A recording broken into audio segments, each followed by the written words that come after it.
Hi everyone, welcome to my channel physics academy class है। कल के जो हम लोग क्लास में अध्ययन किए थे वो था वैद्युत क्षेत्र और वैद्युत क्षेत्र की तीव्रता, मात्रक, विमीय सूत्र, इन सब के विषय में हम लोगों ने पढ़ा था। आज हम लोग बात करेंगे वैद्युत क्षेत्र रेखा या वैद्युत बल रेखा। ठीक है, तो चलिए हम स्टार्ट करते हैं। वैद्युत क्षेत्र रेखा या वैद्युत बल रेखा क्या होता है। ठीक है, तो ध्यान रखिए, वैद्युत क्षेत्र रेखा और वैद्युत बल रेखा दोनों का अर्थ या दोनों का काम एक ही है। बस इसको अलग अलग नामों से इसलिए बुलाया जाता है क्योंकि वैद्युत जो क्षेत्र रेखा है, समझिएगा, ये मान लीजिए कोई आवेश है और इस आवेश का ये क्या है, वैद्युत क्षेत्र है। ठीक, तो इस क्षेत्र में अगर कोई रेखा हम खींच रहे हैं, देखिए इस क्षेत्र में अगर हम कोई रेखा इस तरह से खींच रहे हैं, ठीक है, चूंकि ये रेखा क्षेत्र में होने के कारण इस रेखा का नाम वैद्युत क्षेत्र रेखा रखा गया। दूसरी चीज, वैद्युत आवेश जो है दूसरे वैद्युत आवेश पर जो बल लगाता है वह इसी रेखा के कारण लगाता है, इसीलिए इस रेखा को वैद्युत बल रेखा भी कहते हैं। वैद्युत क्षेत्र में होने के कारण इसे हम वैद्युत क्षेत्र रेखा कहते हैं और इन्हीं रेखाओं के कारण वो दूसरे आवेश पर बल लगाता है, इसीलिए इसको हम वैद्युत बल रेखा भी कहते हैं। तो यदि आपके सामने प्रश्न आता है कि वैद्युत क्षेत्र रेखा या वैद्युत बल रेखा क्या अलग अलग है, तो नहीं, दोनों एक ही चीज है, दोनों एक ही है। ठीक है, अलग अलग जानने का रीजन है कि क्षेत्र में होने के कारण इसे वैद्युत क्षेत्र रेखा कहा गया और इन्हीं रेखाओं के द्वारा बल लगता है, इसीलिए इन्हें वैद्युत बल रेखा भी कहा जाता है। लेकिन दोनों चीजें एक ही है। ठीक है, समझ में आ गया। वैद्युत क्षेत्र रेखा और वैद्युत बल रेखा दो राशि नहीं है, दो चीज नहीं है, ये दोनों एक ही है, जानने का तरीका अलग अलग है। ठीक है, जानने का तरीका क्या है, अलग अलग है। जैसे मान लीजिए आप अपने माँ बाप के क्या हैं, बच्ची हैं, टीचर के लिए क्या है, स्टूडेंट है, तो हम आपको स्टूडेंट कहेंगे और माँ बाप आपको क्या कहेंगे, अपनी बेटी कहें या बेटा कहें। ठीक है तो आप ही, समझना गई बात, आप ही हैं, लेकिन उनके नजर में आप क्या हैं, हमारे नजर में क्या है, स्टूडेंट। ठीक है, तो हम आपको स्टूडेंट कह के बुलाएं, वो आपको बेटी कह के बुलाएं, लेकिन बुला दोनों लोग किसको रहे हैं, आप ही को। तो वही चीज है, ये वैद्युत क्षेत्र रेखा और वैद्युत बल रेखा दोनों एक ही चीज को कहा गया है। जानने और समझने का नजरिया अलग है। वैद्युत क्षेत्र रेखा इसलिए क्योंकि वैद्युत क्षेत्र में खींचा गया है, अब बल रेखा इसलिए क्योंकि इसी रेखा के द्वारा आवेश क्या करता है, बल लगाता है। ठीक है, इसीलिए इसे हम क्या कहेंगे, बल रेखा कहेंगे। ठीक है, अब इसको अगर हम डिफिनीशन में लिखना चाहें तो कैसे लिखेंगे, तो ध्यान दीजिएगा, डिफिनीशन इसका कैसे बनता है, किसी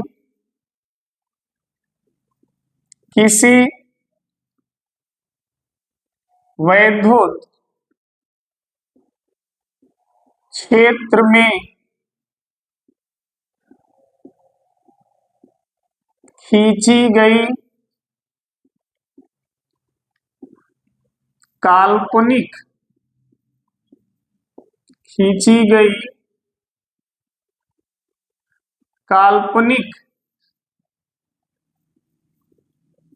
वक्र रेखा, किसी वैद्युत क्षेत्र में खींची गई काल्पनिक वक्र रेखा जिसके किसी बिंदु पर किसी बिंदु पर, जिसके किसी बिंदु पर खींची गई स्पर्श रेखा, स्पर्श रेखा उस बिंदु पर वैद्युत क्षेत्र की दिशा को प्रदर्शित करती है। ठीक है, किसी वैद्युत क्षेत्र में खींची गई काल्पनिक वक्र रेखा जिसके किसी बिंदु पर खींची गई स्पर्श रेखा उस बिंदु पर विद्युत क्षेत्र की दिशा को प्रदर्शित करती है, उस काल्पनिक वक्र रेखा को हम क्या कहेंगे? विद्युत क्षेत्र रेखा। उस काल्पनिक वक्र रेखा को वैद्युत बल रेखा या वैद्युत क्षेत्र रेखा कहते हैं। ठीक है, अगर आपसे प्रश्न आता है कि वैद्युत क्षेत्र रेखा क्या है, वैद्युत बल रेखा क्या है, वैद्युत क्षेत्र रेखा से आप क्या समझते हो, वैद्युत क्षेत्र रेखा को बताइए, तो सबका अर्थ आंसर एक ही है कि किसी वैद्युत क्षेत्र में, या भी लिख दें किसी भी, ठीक है, किसी भी वैद्युत क्षेत्र में खींची गई काल्पनिक वक्र रेखा जिसके किसी बिंदु पर खींची गई स्पर्श रेखा उस बिंदु पर वैद्युत क्षेत्र की दिशा को प्रदर्शित करती है, तो उस काल्पनिक वक्र रेखा को वैद्युत बल रेखा या वैद्युत क्षेत्र रेखा कहते हैं। अगर इसको हम समझें तो देखिए यहां पर, ये मान लीजिए ये आवेश है, ठीक है, और ये आवेश का क्या है? वैद्युत क्षेत्र है। इस वैद्युत क्षेत्र में ये एक रेखा हम खींच रहे हैं, काल्पनिक वक्र रेखा, ठीक है। अगर इस रेखा के इस बिंदु पर या इस बिंदु पर हम अगर एक स्पर्श रेखा खींचे हैं ऐसे, तो ये स्पर्श रेखा जो है, ये स्पर्श रेखा इस बिंदु पर वैद्युत क्षेत्र की दिशा को बतला रही है कि इस बिंदु पर इस आवेश के कारण जो वैद्युत क्षेत्र होगा उसकी दिशा क्या है? इधर है। अगर हम इस बिंदु पर की बात करें वैद्युत क्षेत्र रेखा, इस बिंदु पर वैद्युत क्षेत्र की दिशा को पता करें, तो यहाँ पर आप क्या करेंगे? स्पर्श रेखा खींच देंगे ऐसे। ये स्पर्श रेखा बताएगी कि इस बिंदु पर वैद्युत क्षेत्र की दिशा क्या है? ये, क्योंकि आप कल ही जानते पढ़े भी थे कि वैद्युत क्षेत्र क्या है? सदिश राशि है। सदिश राशि का मतलब क्या होता है? उसकी दिशा है। क्या है? उसकी दिशा है। तो दिशा हम कैसे निकालेंगे? वैद्युत क्षेत्र की दिशा कैसे निकालेंगे? तो वैद्युत क्षेत्र के अंदर किसी भी बिंदु पर जब आप स्पर्श रेखा खींचेंगे तो वह स्पर्श रेखा उस बिंदु पर किसको बतलाएगी? वैद्युत क्षेत्र की दिशा। ठीक है, वह स्पर्श रेखा उस बिंदु पर वैद्युत क्षेत्र की दिशा को बतलाती है। ठीक है, तो ये स्पर्श रेखा इस बिंदु पर खींची गई है, ये स्पर्श रेखा इस बिंदु पर खींची गई है, और इस बिंदु से ये काल्पनिक रेखा क्या है? गुजर रही है। ये काल्पनिक कौन सी रेखा है? वक्र रेखा है। तो इसी काल्पनिक वक्र रेखा को हम क्या कहते हैं? वैद्युत क्षेत्र रेखा या वैद्युत बल रेखा। ठीक है, ये जो काल्पनिक वक्र रेखा खींची जा रही है, जिसके किसी भी बिंदु पर खींची गई स्पर्श रेखा वैद्युत क्षेत्र की दिशा बतला रही है, तो इसी काल्पनिक वक्र रेखा को हम क्या कहते हैं? वैद्युत क्षेत्र रेखा या वैद्युत बल रेखा कहते हैं। ठीक है, देखिए इसका नाम काल्पनिक क्यों? क्योंकि ये दिखाई तो देती नहीं है। ये जो रेखा है वैद्युत क्षेत्र रेखा या जो वैद्युत बल रेखा है वो दिखती नहीं है।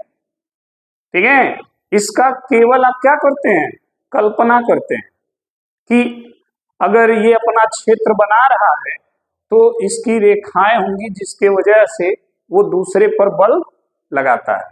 तो इसीलिए इसको बार बार हम बोल रहे हैं काल्पनिक होती, इमेजिनरी लाइन होती है, ये दिखती नहीं है। ठीक है, तो ये ध्यान रखिएगा। अगर पूछ दे कोई कि वैद्युत क्षेत्र रेखा की प्रकृति कैसी होती है, तो वैद्युत क्षेत्र रेखा काल्पनिक प्रकृति की होती है। उसका नेचर कैसा है, काल्पनिक होता है। ठीक है, समझ आ गई बात?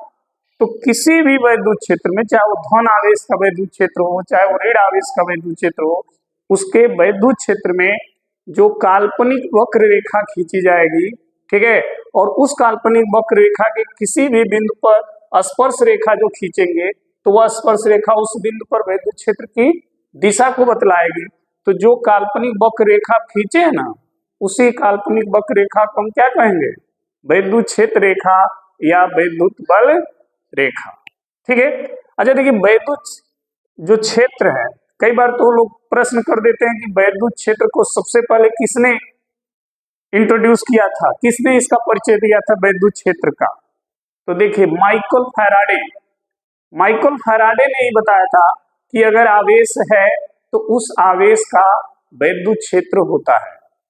ठीक है, जैसे आवेश की तो बात बेंजामिन फ्रैंकलिन ने कर दिया था, लेकिन ये आवेश अपने चारों ओर वैद्युत क्षेत्र बनाता है, इसकी बात किसने किया था, माइकल फैराडे ने। ठीक है, तो अगर कोई प्रश्न करे कि वैद्युत क्षेत्र को सबसे पहले किसने बतलाया या किसने परिभाषित किया, तो कौन था, माइकल फैराडे। ध्यान रखिएगा, माइकल फैराडे ने बताया था। ठीक है, तो ये क्लियर हो गया वैद्युत क्षेत्र रेखा या वैद्युत बल रेखा क्या होती है। किसी भी वैद्युत क्षेत्र में खींची गई काल्पनिक वक्र रेखा जिसके किसी भी बिंदु पर खींची गई स्पर्श रेखा उस बिंदु पर वैद्युत क्षेत्र के दिशा को बतलाती है, तो उस काल्पनिक रेखा को हम क्या कहेंगे, वैद्युत क्षेत्र रेखा या वैद्युत बल रेखा। क्लियर हो गया? अच्छा, अब हमको ये देखना है कि वैद्युत क्षेत्र का एक बिंदु पर एक ही दिशा होती है कि अलग अलग कई दिशाएं होती। तो देखो अगर इस बिंदु पर की बात करें, इस बिंदु पर, तो इस बिंदु पर केवल एक ही स्पर्श रेखा खींची जाएगी एक ही स्पर्श रेखा। तो हर बिंदु पर वैद्युत क्षेत्र की एक ही दिशा होगी। ठीक है, जिसे मान लो अगर हमने कोई यहाँ पे काल्पनिक रेखा ऐसे खींच दिया और यहाँ पर बिंदु लिया, तो यहाँ पर एक ही स्पर्श रेखा खींचोगे ना, यहाँ पर अगर कोई बिंदु लिया तो यहाँ पर भी एक ही स्पर्श रेखा खींचोगे, तो हर बिंदु पर वैद्युत क्षेत्र की क्या दिशा होगी, कई दिशा होगी, दो दिशा तो हो नहीं सकती। वैद्युत क्षेत्र के अंदर एक बिंदु पर एक ही दिशा होगी, एक से अधिक दिशा नहीं हो सकती। क्यों? क्योंकि हर एक बिंदु पर एक ही स्पर्श रेखा आप खींच सकते हो। ठीक है, समझ आ गई बात? तो आप हम लिख भी सकते हैं, चाहे तो यहाँ लिख लें, यहाँ पर वैद्युत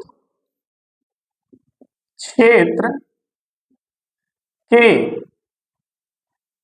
किसी एक बिंदु पर केवल एक ही दिशा होती है। समझा गया? वैद्युत क्षेत्र के अंदर किसी भी बिंदु पर अगर हम दिशा की बात करें तो एक बिंदु पर एक ही दिशा होगी, क्योंकि उस बिंदु पर केवल आप एक ही स्पर्श रेखा खींच सकते हैं। क्लियर है? समझ में आ गई बात? तो इसको नोट करें, फिर हम इसकी प्रॉपर्टी की बात करेंगे कि वैद्युत क्षेत्र रेखा की क्या क्या प्रॉपर्टी होती है, क्या क्या इसके गुण होते हैं, उसकी भी चर्चा करनी है। ठीक है, तो नोट करें। तो चलिए अब हम पढ़ते हैं वैद्युत क्षेत्र रेखा के गुण, क्या क्या इसके गुण होंगे उसकी बात कर लें।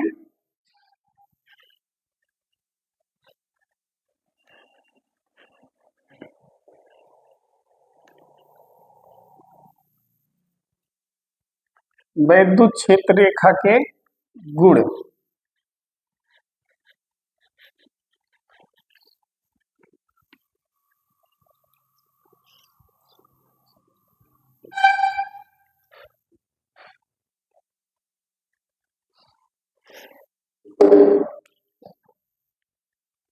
वैद्युत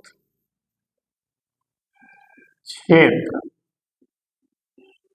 रेखा के गुण। ठीक है, इसकी प्रॉपर्टी क्या क्या होती है अब इस पे हम चर्चा करेंगे। Property of electric field line English में इसको बोलते हैं। देखिए गुण में सबसे पहले हम जान लें कि जो वैद्युत क्षेत्र रेखाएं होती हैं, अगर आपके पास दो आवेश हैं, एक आवेश है धन आवेश और एक आवेश है ऋण आवेश, दो आवेश हैं, तो वैद्युत क्षेत्र रेखाएं का पहला जो गुण यही है कि वैद्युत क्षेत्र रेखाएं धन आवेश से चलेंगी और ऋण आवेश पे समाप्त हो जाएंगी। धन आवेश से चलेंगी और ऋण आवेश पे ऐसे।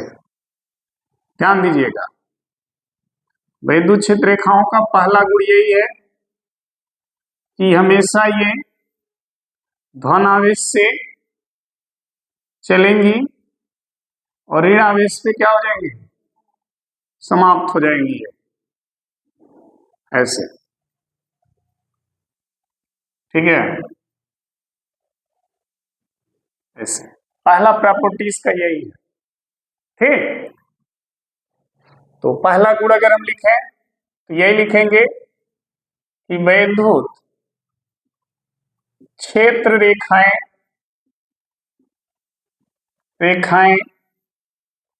धन आवेश से चलकर ऋण आवेश पर क्या हो जाती हैं, समाप्त होती है। क्या होती है, समाप्त होती है। यानी धन से ऋण की ओर। तो एक तरह से आपको ये भी दिख गया कि वैद्युत क्षेत्र की दिशा क्या होती है, धन से ऋण की ओर। ठीक है, समाप्त होती है, अर्थात यहीं पे हम लिख दें, अर्थात वैद्युत क्षेत्र की दिशा सदैव क्या होती है, धन आवेश से ऋण आवेश की ओर होती है। समझ में आ गया? वैद्युत क्षेत्र जो रेखाएं हैं या यही वैद्युत क्षेत्र रेखाएं ही दिशा बतला रही हैं। तो वैद्युत क्षेत्र की दिशा हमेशा धन से ऋण की ओर होती है। क्लियर है ना? कभी भी वैद्युत क्षेत्र की बात हो तो उसकी दिशा याद रखिए, उसकी दिशा हमेशा धन से ऋण की ओर है। ठीक है, क्योंकि ये धन से स्टार्ट होती है और ऋण पे समाप्त हो जाती है। तो ये हमेशा धन आवेश से किधर रहेंगे, ऋण आवेश की ओर। ठीक, दूसरा अगर हम इसका प्रॉपर्टी समझें तो दूसरी प्रॉपर्टी ये है कि देखिए ये क्षेत्र रेखाएं जो उत्पन्न हो रही हैं वो आवेश के सरफेस से उत्पन्न हो रही हैं और सरफेस पृष्ठ पर ही जाके क्या हो रही है, समाप्त हो रही है। यानी यह इसके अंदर से नहीं निकलती है, ना ही इसके अंदर समाप्त होती है। अगर ये इसके अंदर से निकले तो ये भी इसके अंदर से निकलेगा और ये इसके अंदर समाप्त होगा तो ये भी इसके अंदर समाप्त हो जाएगा। तो ये क्या बन जाएगा, बंद लूप। लूप का होता है जैसे माला पहनी हो, माला का होता है, इसे होता ना इसे, इसी को हम फिजिक्स में बोलते हैं बंद लूप। ये बंद है, अगर कहीं एक जगह तोड़ दोगे तो ये बंद लूप नहीं है। ठीक है, तो जब ये धन आवेश से चल के ऋण आवेश पर समाप्त होती है, मतलब उसके अंदर से न चलती है ना उसके अंदर समाप्त होती है, तो इसका मतलब कि ये बंद लूप का निर्माण नहीं करती है। भाई जब अंदर से स्टार्ट होती तब ना हाई लाइन और हाई लाइन सट जाता, और अंदर समाप्त होती तो यहाँ आके सट जाता, तो एक माला बन जाता। लेकिन ये तो हो नहीं रहा है, ये अंदर से स्टार्ट नहीं हो रही है और ना ही अंदर। तो ये देखिए कहाँ माला बना, नहीं बना ना, इस तरह का बना। तो इसका मतलब वैद्युत क्षेत्र रेखाएं बंद लूप का निर्माण नहीं करती हैं, ये भी ध्यान रखिएगा। तो अगला जो प्रॉपर्टी है वो यही है कि वैद्युत क्षेत्र रेखाएं बंद लूप का निर्माण नहीं करती हैं। ठीक है, लूप का निर्माण नहीं करेंगी, कभी भी नहीं करेंगी, क्योंकि ये आवेश के ऊपर से स्टार्ट होगी, आवेश के ऊपर ही समाप्त हो जाती है। अच्छा, इसका जो तीसरा गुण है उसको भी हम देख लें। तीसरा गुण क्या है कि देखिए, जहां पर वैद्युत क्षेत्र रेखाएं बहुत पास होंगी, सघन होंगी, जहां पर उनकी सघनता, सघनता का मतलब समझ रहे हो, पास पास होना। कहते हैं लोग ना, अरे बड़ी मेला में बड़ी भीड़ रहा, बड़ी भीड़ का मतलब बहुत लोग पास पास रहे होंगे, ठीक है, उसी को बोलते हैं सघन। तो उसी तरह से जहां पर वैद्युत क्षेत्र रेखाएं बहुत पास पास होंगी तो वहां पर सघनता का होगा, ज्यादा होगा। और जब सघनता ज्यादा होता है तो वहां पर वैद्युत क्षेत्र की तीव्रता क्या होगी, सबसे ज्यादा होगी। मेला में जा, जहां पे दूर दूर लोग खड़े हैं वहां पे जाओ, और जहां बहुत पास पास लोग खड़े हैं उसमें जाओ, कहां ज्यादा बल लगेगा, जहां पर लोग पास पास होंगे। सही है ना, दूर दूर वाले में तो कोई बल नहीं लगेगा, फिर ही घूमते रहो इधर उधर, कोई नहीं कुछ कहेगा। लेकिन जब सघन जहां पे होंगे लोग, बहुत पास पास लोग होंगे, अगर उसमें घुसोगे तो बहुत बल लगेगा आपके ऊपर। सही है ना। तो उसी तरह से जहां पर ये वैद्युत क्षेत्र रेखाएं बहुत पास पास होंगी वहां पर तीव्रता क्या होगी, सबसे ज्यादा होगी, वहां ज्यादा बल लगेगा। और जहां पर वैद्युत क्षेत्र रेखाएं दूर दूर हो जाएंगी वहां पर तीव्रता क्या होगा, कम होगा।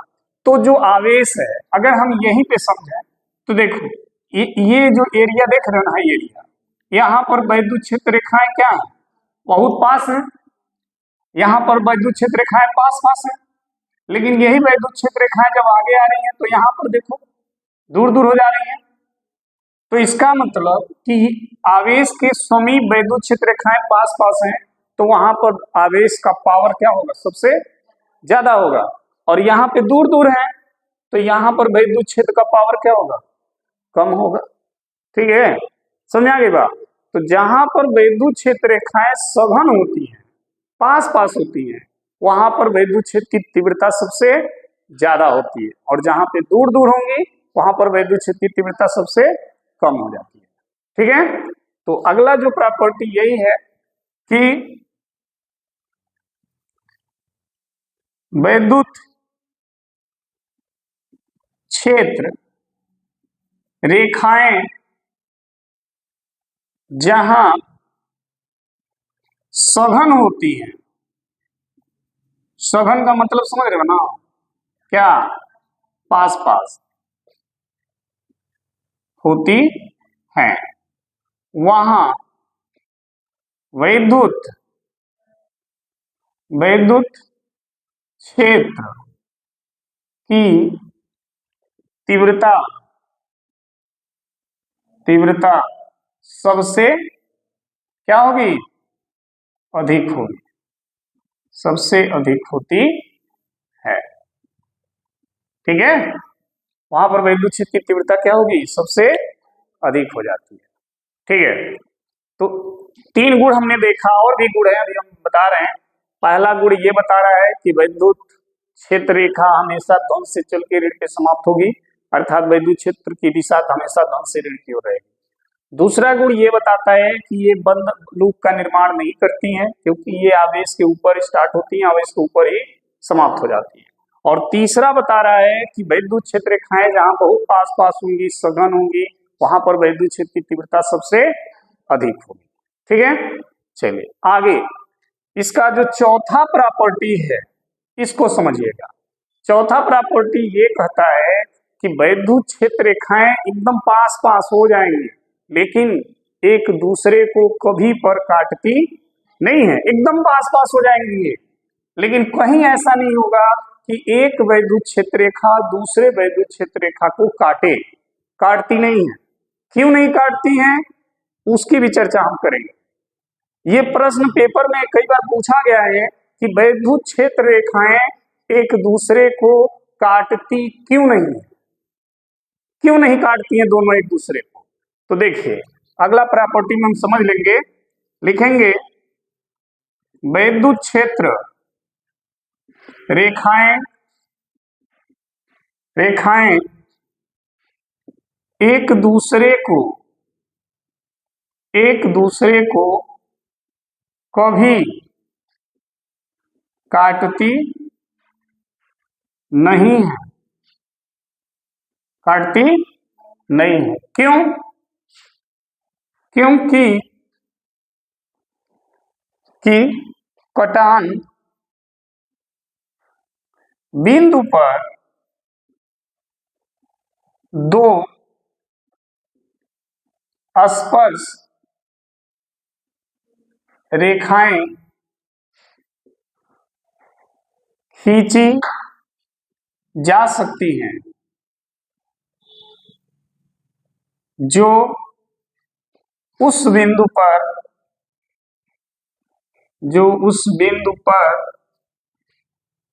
वैद्युत क्षेत्र की दो दिशाएं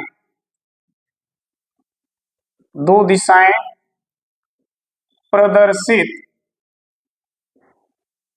करती हैं। जो क्या है, जो अमान्य है, जो क्या है, अमान्य है। ठीक है। क्यों अमान्य है? क्योंकि अभी आपने पीछे पढ़ा है कि एक बिंदु पर वैद्युत क्षेत्र की एक ही दिशा होती है। अगर कोई दो रेखा एक दूसरे को काट दे, जैसे यहाँ पे समझो, इसका फिगर जो है यहाँ बना लेना, जब ये लिखना ना तो इसका डायग्राम देखो। मान लो एक वैद्युत क्षेत्र रेखा ये है और एक वैद्युत क्षेत्र रेखा ये है, दोनों एक दूसरे को यहाँ पर काट दी। तो इस वक्र रेखा को स्पर्श करते हुए इस बिंदु पर अगर हम स्पर्श रेखा खींचे तो ये होगा, और इस वक्र रेखा को स्पर्श करते हुए इसी बिंदु पर स्पर्श रेखा खींचे तो ये होगा। ये स्पर्श रेखा इस बिंदु पर वैद्युत क्षेत्र की ये दिशा बता रहा है, ये स्पर्श रेखा इस बिंदु पर वैद्युत क्षेत्र की ये दिशा बता रहा है। यानी एक ही बिंदु पर वैद्युत क्षेत्र की दो दिशाएं हो गई, जबकि एक बिंदु पर वैद्युत क्षेत्र की एक दिशा होती है। यहाँ पर क्या हो गई, दो दिशा हो गई। तो ये क्या है, गलत हुआ कि नहीं हुआ? इसलिए कहा गया कि वैद्युत क्षेत्र की दो रेखाएं एक दूसरे को कभी काटती नहीं है। समझा गई बात? तो ये प्रश्न कई बार पूछा गया है, होम एग्जाम में भी पूछा जाता है, बोर्ड एग्जाम में भी पूछा जाता है कि क्या कारण है कि वैद्युत क्षेत्र रेखाएं दूसरे को काटती नहीं है। तो कारण उसका यही है, यहाँ लिख दिया गया कारण, देखिए लिखा होगा क्योंकि, यही उसका कारण है, ये दो लाइन। क्योंकि जहां पर अगर ये काट दें तो उस बिंदु पर वैद्युत क्षेत्र की कितनी दिशा हो जाएगी, जबकि दिशा कितनी होती है, तो गलत हो गया ना। सही है, तो ये नोट कर लें। अभी और भी इसकी प्रॉपर्टी हम बता रहे हैं, पहले इतना नोट करिए। ठीक है, चलिए तो आगे हम बात करें। ये चार प्रॉपर्टी आपकी हो चुकी है वैद्युत क्षेत्र रेखाओं के गुण की। अब पांचवा प्रॉपर्टी क्या है उसको हम देखें।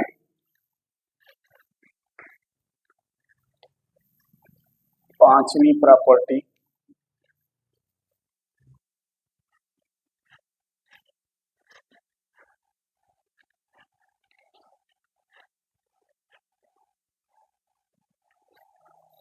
देखिए जो पांचवा प्रॉपर्टी है इसका वो क्या है, वो ये है कि अगर कोई आवेश किसी चालक के पृष्ठ पर है, ठीक है, तो वह आवेश उस चालक के पृष्ठ पर भी वैद्युत क्षेत्र बनाएगा। जैसे मान लीजिए इस तरह का कोई चालक है आपके पास, इस तरह का, और इस पर आवेश है, इस पर आवेश है, तो ये आवेश वैद्युत क्षेत्र बनाएंगे।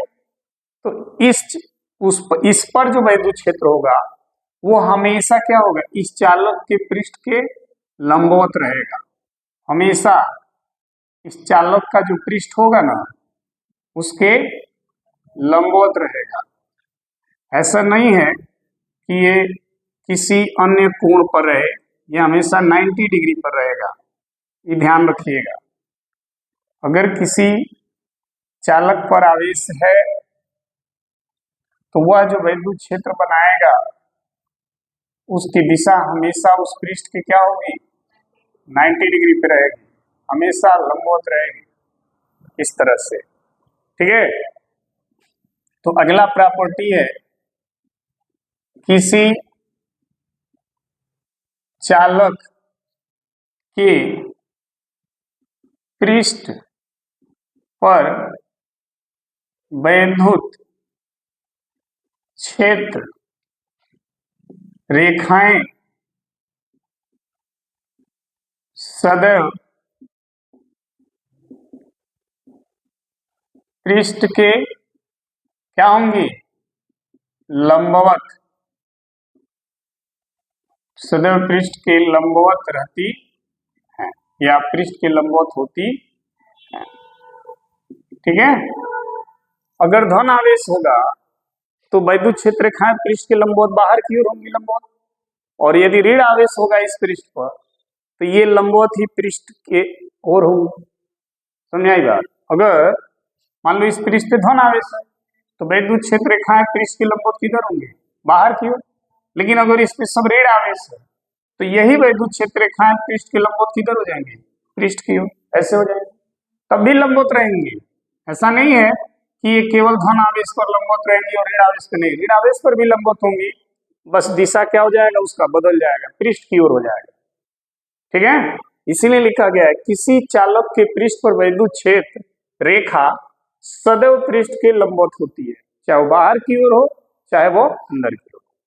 लेकिन चालक पृष्ठ के अंदर कोई वैद्युत क्षेत्र रेखा नहीं होती, इसके अंदर कोई वैद्युत क्षेत्र रेखा नहीं होती, इसके अंदर ई क्या होता है, जीरो होता है। ठीक है, इसके अंदर कोई इलेक्ट्रिक फील्ड नहीं होगी, जो भी होगी पृष्ठ के लंबवत किधर होगी, बाहर। ठीक है, तो ये इसका पांचवा प्रॉपर्टी है। छठा प्रॉपर्टी हम देख लें। छठा प्रॉपर्टी को केवल समझना है। देखिए, मान लीजिए एक धन आवेश था और एक ऋण आवेश था पहला प्रॉपर्टी में, तो वैद्युत क्षेत्र रेखाएं धन से ऋण की ओर थी, इस प्रकार। लेकिन सपोज करिए कि आपके पास दोनों धन आवेश, दोनों क्या है, धन आवेश है, ऐसे। अब इनकी वैद्युत क्षेत्र रेखा कैसे बनेगी, तो देखिए धन आवेश से वैद्युत क्षेत्र रेखाएं क्या होती है, बाहर निकलती हैं। ठीक है, तो यहां से निकलेगा, इसका भी निकलेगा, दोनों के बीच क्या हो जाएगा, प्रतिकर्षण। तो हई रेखा जो यहां से निकलेगा ना, जब इसका आएगा और इसका आएगा तो इधर घूम जाएगा, हई किधर घूम जाएगा, इधर घूम जाएगा, नहीं घूम जाएगा, प्रतिकर्षण होगा ना, तो वैद्युत क्षेत्र रेखाएं हई से जाके हेयर मुड़ जाएगा और हई जाके हेयर मुड़ जाता है। जैसे दू ठो मेहरारू रिसियाल बाटी न अपने में आ सामने सामना पड़ती है तो इमली हेयर मुंह टेढ़कर चल जाती है, इमली हेयर चल जाती है, देखो ना। तो ये चीज है, देखो है यहाँ से चला, यहाँ से चला, दोनों पहले से विवाद बा, तो जब देखे दोनों सामने तो ये हर चल गई, हर चल गई, तो इस तरह हो जाता है इससे। देखो इसी तरह से दूसरी रेखा चली तो भी ऐसे हो जाएगी, इसका भी दूसरा चला वो भी ऐसे हो जाएगा। समझ में आ गया? तो अगर दोनों आवेश धन आवेश होंगे तो वैद्युत क्षेत्र रेखाएं क्या होंगी, इस प्रकार से बन जाएंगी। इनके बीच में जो वैद्युत क्षेत्र है वो क्या हो जाएगा, जीरो। वैद्युत क्षेत्र क्या होगा, जीरो हो जाएगा, है?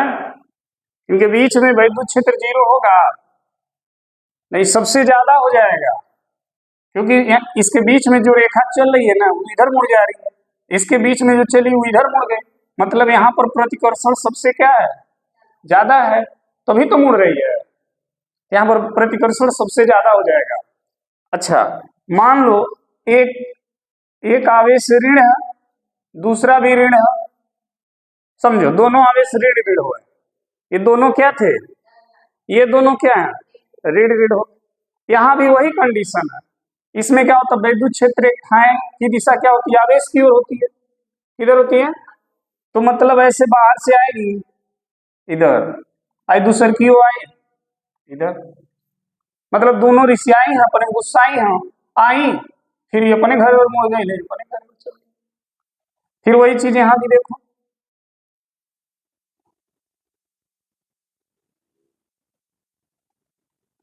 समझ में आ गया, यहाँ भी क्या हो रहा है बताओ, यहाँ क्या हो रहा है, प्रतिकर्षण, यहाँ भी प्रतिकर्षण हो रहा है। तो जब दो समान आवेश होंगे तो विद्युत क्षेत्र रेखाएं जो होंगी इस प्रकार से बनेंगी, और एक धन और एक ऋण होगा तो इस तरह बनेंगी, ठीक है। लेकिन अगर मान लो एक एक आवेश हो, सिंगल सिंगल आवेश हो, तब मान लो एक के आवेश हो वो धन, तब क्या होगा, विद्युत क्षेत्र रेखाएं अनंत से सॉरी विद्युत क्षेत्र रेखाएं जो है आवेश से प्रारंभ होंगी और कहाँ जाएंगी, अनंत पे। विद्युत क्षेत्र रेखाएं धन आवेश से प्रारंभ होकर कहाँ खत्म होंगी, अनंत पे चल जाएंगी, ऐसे समझ में आ गया। अगर केवल एक आवेश है और वो भी आवेश धन आवेश है तो विद्युत क्षेत्र रेखाएं आवेश से चल के कहाँ समाप्त होंगी, अनंत पर। तो वही चीज देखो, अगर ऋण आवेश होगा केवल तो अनंत से आएंगे कहाँ, ऋण आवेश पर, अनंत से कहाँ आएंगे, ऋण आवेश पर, ऐसे समझ में आ गया। यानी धन आवेश पर समाप्त होती है कहाँ, अनंत पे, और ऋण आवेश पर आती कहाँ से है, अनंत से, ठीक है। ये हो जाता है इनका अगला प्रॉपर्टी 6 नंबर। अगर दोनों आवेश समान नेचर के होंगे तो उनके विद्युत क्षेत्र रेखाओं के बीच में प्रतिकर्षण होगा, जिसके कारण उनकी विद्युत क्षेत्र रेखाएं इस प्रकार हो जाएंगी। लेकिन अगर ये सिंगल सिंगल आवेश होंगे तो विद्युत क्षेत्र रेखाएं धन आवेश के लिए अनंत से प्रारंभ होकर ऋण आवेश पे समाप्त, धन आवेश से प्रारंभ होकर ऋण आवेश पे अनंत पे समाप्त हो जाएंगी। और इसमें क्या होगा, अनंत से प्रारंभ होकर ऋण आवेश पे समाप्त हो जाएंगे, ठीक है। ये कहां से प्रारंभ होती है, अनंत से, ऋण आवेश में अनंत से क्या होंगी, प्रारंभ होंगी और कहाँ खत्म होंगी, ऋण आवेश पर, और ई कहाँ खत्म होंगी, अनंत पर, अनंत पर क्या होंगी, समाप्त हो जाएंगे, ठीक है। अगर धन आवेश है तो धन आवेश से प्रारंभ होंगी और अनंत पे समाप्त होंगे, और यदि ऋण आवेश होगा तो अनंत से प्रारंभ होगी, धन आवेश ऋण आवेश पे समाप्त हो जाएंगे। ये तब होगा जब एक एक आवेश होंगे, सिंगल सिंगल। डबल होंगे तो डबल में या तो दोनों धन हो या तो दोनों ऋण हो, तो इस तरह बनेगा प्रतिकर्षण के कारण। और यदि एक धन एक ऋण हो तो इनके बीच आकर्षण होगा, तो विद्युत क्षेत्र रेखाएं इस प्रकार बनेंगी, ठीक है, समझ में आ गया। तो ये रहा विद्युत क्षेत्र रेखाओं के गुण, ठीक है। अब इसमें कहीं कोई किसी को डाउट नहीं होना चाहिए, अगर डाउट होता है तो वीडियो में कमेंट करके जरूर बताएं, ठीक है। फिर आज के लिए इतना ही, धन्यवाद।